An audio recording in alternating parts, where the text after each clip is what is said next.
नमस्कार दोस्तों, मैं विजय तिवारी। स्वागत है आपका हमारे YouTube channel the books society में, जहां हम आज की क्लास में सब्जेक्ट कोड BPAG 174 के लास्ट चैप्टर यानी कि चैप्टर नंबर 14 की चर्चा करेंगे, जहां हमारे चैप्टर का नाम है सतत विकास में गैर राज्य हितधारकों की भूमिका।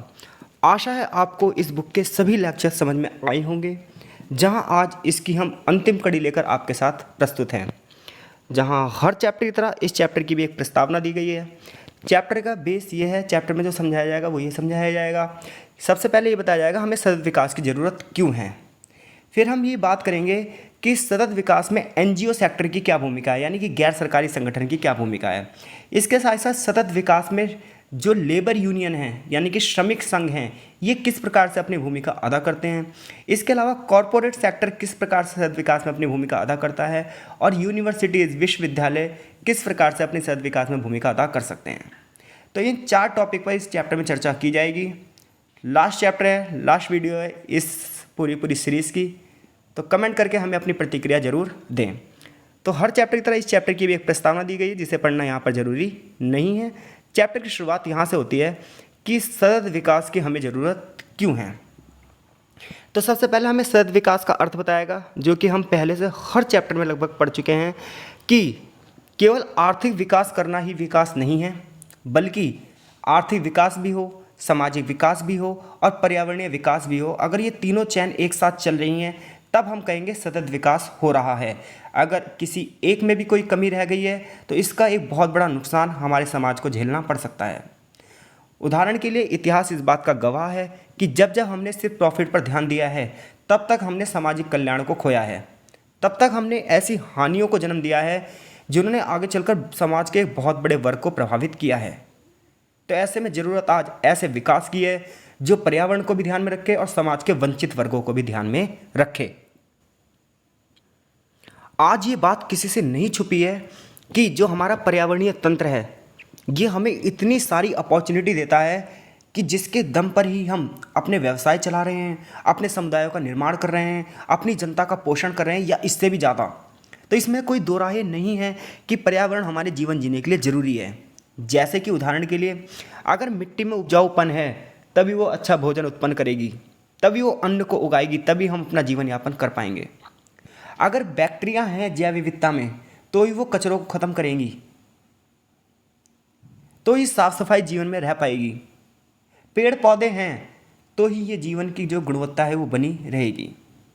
तो ऐसे में समाज लंबे समय तक सतत रहे, सफल रहे, स्वस्थ रहे, उत्पादक रहे, ये सारी चीज़ें किस पर निर्भर करती हैं कि समाज का एक बड़ा वर्ग क्या हो पाए, शिक्षित हो पाए, विकसित हो पाए। लेकिन उल्टा हो क्या रहा है, समाज में अशांति फैली हुई है, गरीबी फैली हुई है, बीमारी फैली हुई है। ऐसे में यदि समाज बीमार होगा, समाज गरीब होगा, समाज अशांत होगा, तो उस समाज का कभी कल्याण हो ही नहीं पाएगा। क्यों? क्योंकि सामाजिक कल्याण और आर्थिक कल्याण एक ही दूसरे से जुड़े हुए हैं। ऐसे में समाज को विकसित बनाने के लिए, समाज को मजबूत बनाने के लिए सतत विकास करना होगा। ऐसे में सतत विकास का महत्व क्यों है? तो सतत विकास का महत्व इसलिए है क्योंकि ये आवश्यक जो मूलभूत ज़रूरतें हैं, इसे पूरी कर सकता है। आज जनसंख्या जितनी तेज़ गति से बढ़ रही है, लोगों का जीवन सीमित हो रहा है। आज भोजन, आश्रय, पानी जैसी जो मूलभूत आवश्यकताएं वो कम हो रही हैं। ऐसे में हमें सतत विकास की ज़रूरत है ताकि हमारी ये मूलभूत ज़रूरतें पूरी हो सकें। इसके लिए सरकार को नवीकरणीय स्रोतों पर जोर देना चाहिए और लोगों को इसके प्रति जागरूक भी करना चाहिए। हमारी कृषि आवश्यकताएं लगातार बढ़ रही है, कृषि पर लगातार भार बढ़ रहा है, खाद्यान्न उत्पादन कम हो रहा है। ऐसे में कृषि क्षेत्र को मजबूत करना होगा, नहीं तो 3 अरब से भी ज़्यादा लोग खाने की समस्या से जूझेंगे, भूखमरी की समस्या फैलेगी, मिट्टी के जो उपजाऊ क्षमता है वो कहीं ना कहीं कम होगी। जलवायु परिवर्तन का मैनेजमेंट हमें करना होगा अगर हमें सतत विकास को बढ़ावा देना है। तो प्राकृतिक गैस, कोयला और पेट्रोलियम जैसे जो हमारे जीवाश्म संसाधन हैं, ये सीमित हैं। अगर इनका अंधाधुंध हम प्रयोग करते रहे तो ये क्या हो जाएंगे, एक दिन समाप्त हो सकते हैं। इसके अलावा हमें क्या करना होगा, फाइनेंशियल स्टेबिलिटी तय करनी होगी। क्यों? क्योंकि यदि हमारी अर्थव्यवस्था समय पर विकास नहीं कर पाए, विकासशील देश आगे नहीं बढ़ पाए, तो जीवाश्म ईंधन का उपयोग ही नहीं कर पाएंगे, वो अपना विकास नहीं कर पाएंगे, वो अपनी अर्थव्यवस्था को एनर्जी ही नहीं दे पाएंगे। ऐसे में वहाँ पर रोजगार संकट उत्पन्न हो जाएगा। तो इसलिए हमें क्या करना पड़ेगा, फाइनेंशियल स्टेबिलिटी यानी कि वित्तीय स्थिरता भी कायम करनी होगी, और इसके अलावा बायोडाइवर्सिटी को भी बनाए रखना होगा। तभी हम सतत विकास के लक्ष्यों को प्राप्त कर सकते हैं। बायोडाइवर्सिटी मतलब जितने भी जीव जंतु हैं, जितने भी पेड़ पौधे हैं, जितने भी इस दुनिया में चर अचराचर जितने भी जीव जंतु हैं, इन सबकी संख्या को बरकरार रखना होगा, क्योंकि समाज की जो एक चैन है वो एक दूसरे पर निर्भर है। अगर पेड़ पौधे ऑक्सीजन दे रहे हैं तब हम जीवित हैं। हर एक छोटे छोटे जीव और एक बड़े से बड़े जीव का अपना एक काम है। अगर बायोडाइवर्सिटी नष्ट होती है तो विकास अपने आप रुक जाएगा। तो यहाँ से यहाँ तक चैप्टर में यही बताया गया है कि सतत विकास की हमें क्यों ज़रूरत है। चैप्टर की वास्तविकता यहाँ से शुरू होती है जहाँ से इस चैप्टर से क्वेश्चन आने चाहिए, क्योंकि ये बात तो हमने लगभग हर चैप्टर में पढ़ी है कि सतत विकास में एनजीओ की क्या भूमिका है। देखिए, अगर हम नॉन गवर्नमेंट सेक्टर की बात करें, यानी कि गैर सरकारी संगठन की बात करें, ये संगठन कहीं ना कहीं सामाजिक कल्याण में एक बहुत बड़ी भूमिका अदा करते हैं। लाखों एनजीओ सेक्टर आज समाज के कल्याण के लिए काम कर रहे हैं। गैर सरकारी संगठनों का उद्देश्य सिर्फ और सिर्फ इतना होता है कि वो समाज का स्तर आगे बढ़ा सकें और समाज में जो समस्याएं हैं उसके लिए एक रिपोर्ट जारी करें, और उस रिपोर्ट को ना सिर्फ क्षेत्रीय स्तर पर बल्कि राष्ट्रीय स्तर पर और अंतर्राष्ट्रीय स्तर पर लोगों के सामने लेकर आएं, ताकि समय रहते समस्याओं से निपटा जा सके। ऐसे में इन एनजीओ का काम क्या होता है, बात ये आती है। अलग अलग काम के आधार पर अलग अलग एनजीओ हैं। आज एनजीओ समाज की एक प्रेरक शक्ति के रूप में काम कर रहे हैं। कुछ एनजीओ जो है वो आर्थिक परियोजनाओं के लिए काम कर रहे हैं, कुछ संसाधनों के लिए काम कर रहे हैं, कुछ ये देख रहे हैं कि संसाधनों का दुरुपयोग तो नहीं हो रहा, कुछ जेंडर इक्वलिटी की बात कर रहे हैं, कुछ कीटनाशक दवाइयों का फार्मिंग पर क्या इफेक्ट हो रहा है इसलिए काम कर रहे हैं, कुछ इसलिए काम कर रहे हैं कि जो कोई एक अगर नई औद्योगिक इकाई की स्थापना हो रही है तो पर्यावरण को दूषित तो नहीं कर रही, अगर कर रही है तो उसका विरोध किया जाना चाहिए।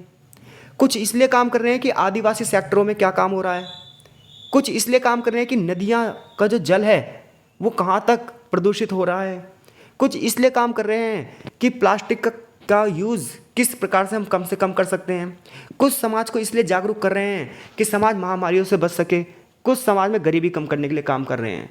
ऐसे बहुत अनगिनत एनजीओ सेक्टर हैं जो अलग अलग क्षेत्रों में अपना 100% दे रहे हैं। तो ऐसे में हम ये कह सकते हैं कि समाज की साइकिल को चलाने के लिए एनजीओ एक महत्वपूर्ण भूमिका अदा कर रहे हैं। एनजीओ की भागीदारी आज अंतर्राष्ट्रीय स्तर पर, क्षेत्रीय स्तर पर, विश्व स्तर की तैयारी में एक बेस प्रदान कर रही है। एनजीओ जो रिपोर्ट्स दे रहे हैं, ये रिपोर्ट कहीं ना कहीं सरकार की नीतियों को प्रभावित कर रही है। ये उन मुद्दों को उठा रहे हैं जो मुद्दे कहीं ना कहीं सरकार और समाज की दृष्टि से छुपे हुए हैं। एमनेस्टी इंटरनेशनल और ह्यूमन राइट वॉच जैसे जो बड़े गैर सरकारी संगठन हैं, ये तो इंटरनेशनल लेवल पर अपनी छाप छोड़ चुके हैं। यूएनओ की जो लगातार बैठकें हो रही हैं, चाहे वो रियो डी जेनेरियो सम्मेलन हो, चाहे उसके बाद जोहान्सबर्ग सम्मेलन हो, ये सभी सम्मेलन में जो भागीदारी हुई है ये एनजीओ सेक्टर का दबाव ही है, जिसने बड़े पैमाने पर समाज के अधिकारों की बात उठाई है। समाज की दबी हुई आवाज़ को उठाने में एनजीओ ने काम करा है। एनजीओ वर्षों से सामाजिक आर्थिक विकास के लिए काम कर रही है। इसका छुपा हुआ एजेंडा ही है सामाजिक कल्याण। हालांकि कुछ एनजीओ भ्रष्टाचारी हो सकते हैं, लेकिन उनका भी उद्देश्य यही होता है कि समाज का लाभ।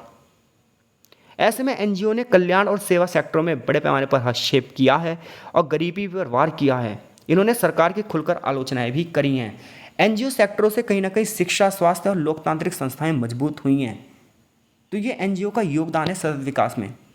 पर्यावरण के क्षेत्र में अगर एनजीओ की बात की जाए तो आज बहुत सारे गैर सरकारी संगठन इस काम में लगे हुए हैं कि जो औद्योगिक क्षेत्र हैं, जो कृषि रसायनों का यूज़ किया जा रहा है, ये कितनी मात्रा में एयर पॉल्यूशन का कारण है, कितनी मात्रा में वाटर पॉल्यूशन का कारण है, मिट्टी के लिए किस प्रकार से गंभीर खतरा बन रहे हैं। और ऐसे में इन एनजीओ ने जो आवाज़ उठाई है उसके मद्देनज़र न्यायालयों को भी ये निर्णय देना पड़ रहा है कि औद्योगिक जो इकाइयाँ हैं वो इन क्षेत्रों में ऐसा काम नहीं करेंगी। इन औद्योगिक इकाइयों को ग्रीन टेक्नोलॉजी अपनानी पड़ेगी।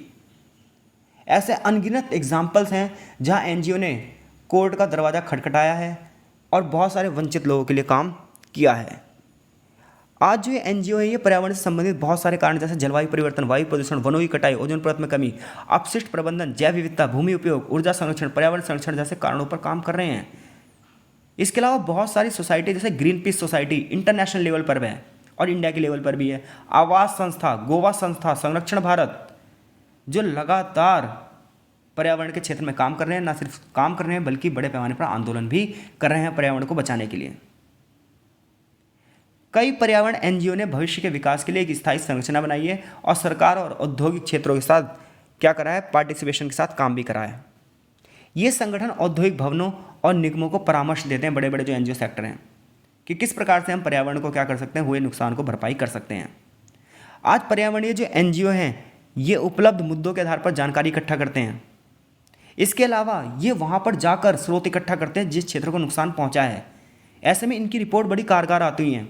ये पर्यावरण और वन मंत्रालय के साथ मिलकर, केंद्र सरकार के साथ मिलकर, राज्य प्रदूषण मंडल के साथ मिलकर बहुत सारे विवरण और रिपोर्ट तैयार करते हैं जिससे सरकार की नीतियाँ प्रभावित होती हैं। तो हम ये कह सकते हैं कि पर्यावरण के क्षेत्र में और विकास के क्षेत्र में आज एनजीओ एक बहुत बड़ी भूमिका अदा कर रहे हैं और कहीं ना कहीं इन्हीं की जो भूमिका है जिन्होंने सतत विकास और पर्यावरण को आज अंतर्राष्ट्रीय मुद्दा बना दिया है। तो ऐसे में सतत विकास के क्षेत्र में एनजीओ की भागीदारी नकारी नहीं जा सकती है।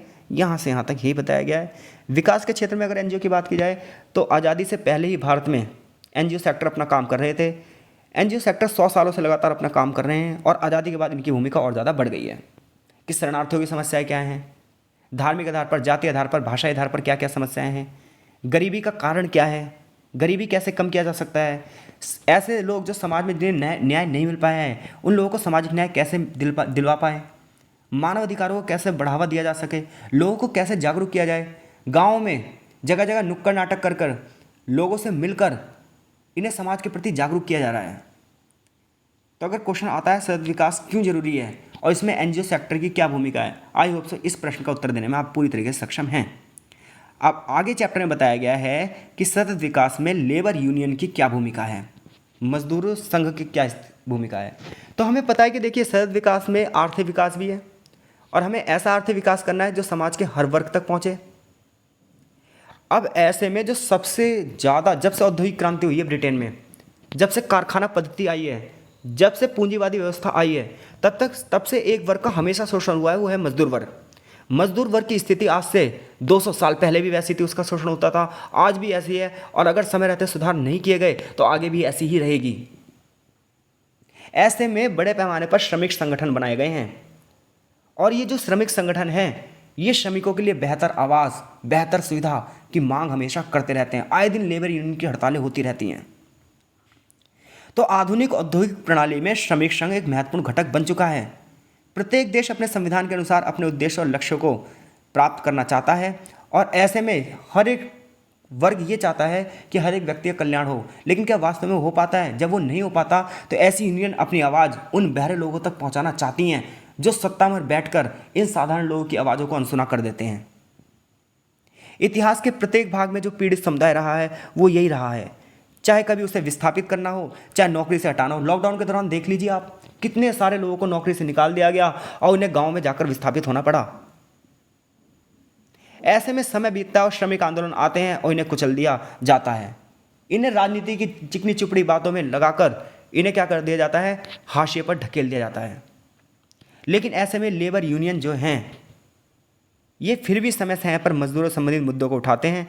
इन लेबर यूनियन के जो उद्देश्य है ये हैं कि मजदूरों का जो वेतन है वो सम्मानपूर्ण हो, जितना वो काम कर रहे हैं उसके हिसाब से कम से कम उन्हें वेतन मिले। स्त्री पुरुष में जो वेतन है उसमें कमी ना हो, इसके लिए वो क्या करते हैं, इसके लिए वो वेतन बोर्ड बनवाते हैं, समझौते करवाते हैं, बड़े बड़े मंचों से मजदूरी की स्थिति की आशापूर्वक रूप से प्रभावित करते हैं। काम करने की स्थितियाँ अच्छी होनी चाहिए, इसके लिए भी ये डिमांड करते हैं। काम करते समय प्रत्येक कार्यकर्ता को पीने का पानी तो मिले कम से कम, काम के घंटे तो निर्धारित हों कम से कम 8, भुगतान किए गए जो अवकाश है, सामाजिक सुरक्षा तो इन्हें कम से कम मिले, सुरक्षा उपकरण मिले, अन्य मूलभूत सुविधाएं मिले। ऐसी डिमांड करने के लिए लगातार आंदोलन होते रहते हैं। ऐसे में जो श्रमिक यूनियन है ये मजदूरी और वेतन पर ध्यान देती है, ये काम करने की स्थितियों पर ध्यान देती है, ये कार्मिक नीतियाँ का प्रबंधन करती है। जैसे जो कर्मचारी काम कर रहा है उसकी समय समय पदोन्नति हो, उसका ट्रांसफर हो, उसे ट्रेनिंग दी जाए। मालिक की किसी भी कार्मिक नीति को श्रमिक संघ द्वारा चुनौती दी जा सकती है अगर मनमानी हो। अगर मालिक मनमानी ढंग से काम करवाए तो उसके खिलाफ ये श्रमिक संघ चुनौती देंगे, आंदोलन करेंगे, हड़ताल करेंगे। इसके अलावा श्रमिक संघ डिसिप्लिन पे भी काम करते हैं। श्रमिक संघ किसी भी कार्यकर्ता के विरुद्ध प्रबंधन यानी कि मैनेजमेंट करते हैं और श्रमिकों के हितों की रक्षा करते हैं। कर्मचारी प्रबंधन यानी कि मनमाने तरीके से उसका ट्रांसफ़र ना हो, उसका निलंबित ना किया जाए, उसको किसी प्रकार से पीड़ित ना किया जाए, इस चीज़ पर भी ध्यान रखते हैं। इसके साथ साथ ये श्रमिक संगठन श्रमिकों के कल्याण की बात भी करते हैं। इनका प्रमुख उद्देश्य होता है कि श्रमिकों के परिवार के सदस्यों का भी कल्याण किया जाए, उनके बच्चों का भी कल्याण किया जाए, उन्हें उचित शिक्षा चिकित्सा मुहैया करवाई जाए, और इसके लिए आवाज़ उठाते रहते हैं।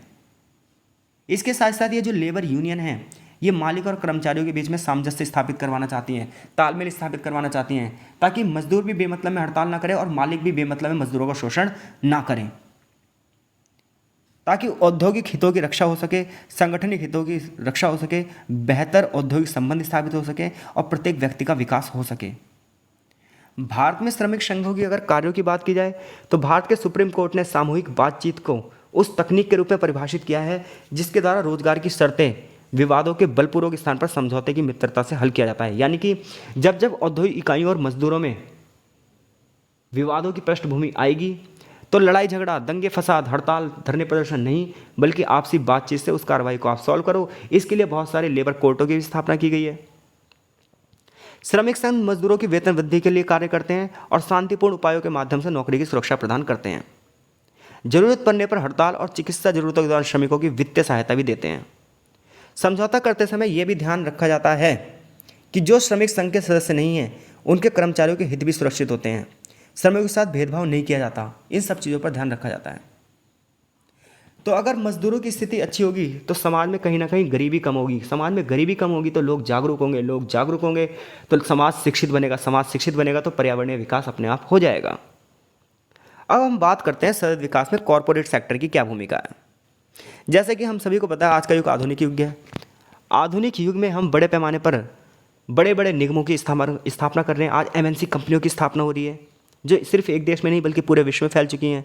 ऐसे में जब ये कॉरपोरेट सेक्टर बढ़ता है तो इसके ऊपर ये जिम्मेदारी भी होती है कि ये सिर्फ विकास को बढ़ावा ना दे, ये पर्यावरणीय संसाधनों को भी ध्यान में रखे, ये लोगों की ज़रूरतों को भी ध्यान में रखे, ये सामाजिक कल्याण को भी बढ़ावा दे। और इसीलिए बड़े बड़े जो कॉरपोरेट सेक्टर हैं ये कर की अदायगी करते हैं, ये विभिन्न प्रकार के करों को देते हैं, ये सरकारी फंड में अनुदान देते हैं ताकि इनके द्वारा जो पर्यावरण को नुकसान पहुंच रहा है उसकी कुछ हद तक भरपाई की जा सके। जब हम कॉरपोरेट स्तर पर सतत विकास की अवधारणा को पढ़ते हैं तो हम इसे बोलते हैं CSR, यानी कि कॉरपोरेट सोशल रेस्पॉन्सिबिलिटी। ऐसे में जो ये प्राइवेट सेक्टर है, ये बड़ी बड़ी जो MNC हैं, इनकी भी जिम्मेदारी बनती है क्योंकि विकास को सबसे ज़्यादा इन्होंने प्रभावित किया है तो पर्यावरण को भी सबसे ज़्यादा इन्होंने प्रभावित किया है, आय की असमानता को भी इन्होंने ही बढ़ाया है। ऐसे में इनकी जिम्मेदारी बनती है कि समाज में जो लोग हाशिए पर हैं उनके लिए काम करें। ऐसे में मुद्दा ये उठता है कि कॉरपोरेट सेक्टर का क्या क्या काम करें, तो ये आंतरिक नियंत्रण के सुधार को बढ़ावा दे, कर्मचारी जो भी इनके यहाँ काम कर रहे हैं उनके भेदभाव को ख़त्म करें, मैनेजमेंट जो इनका है वो कर्मचारियों की लागत की अपेक्षा संपत्ति को बढ़ावा दे, उच्च प्रदर्शन करें, ऐसी तकनीकों का प्रयोग करें जो पर्यावरण के अनुकूल हों और ये पर्यावरण की जिम्मेदारी लें।